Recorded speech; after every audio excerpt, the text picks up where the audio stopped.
House Oversight Committee Chairman Representative James Comer, Republican Kentucky, issued a warning to the Biden family saying he had recent conversations with two GOP county attorneys who were asking him for ways to go after the Bidens after Trump's arrest in New York City. He said, "We're going to be having a call with McCarthy later this week, Jim Jordan and myself. And we're going to try to figure out a path moving forward. This is very serious. Alvin Bragg doesn't even know where his funding comes from, but he gets federal funding, and that's where it falls into the jurisdiction of the House Oversight Committee. The weaponization of his office is how it falls into both the Judiciary Committee and the Select Committee on the Weaponization of the Department of Justice. So we're not going to stop on this. Nothing changed. We believe that he's overstepped.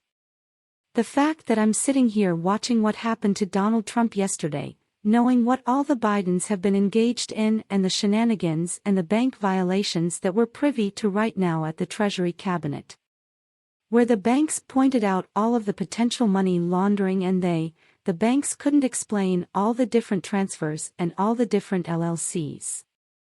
It's just breathtaking.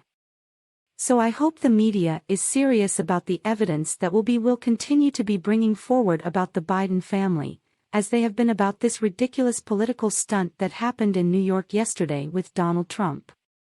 And I'll tell you, one of the things that I don't think it's been picked up a lot that's going to be a problem.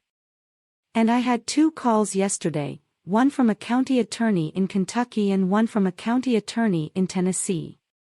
They were Republican, obviously, both states are heavily Republican.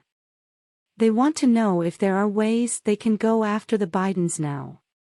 And they've opened a can of worms. They've set precedents now that we can't go back on.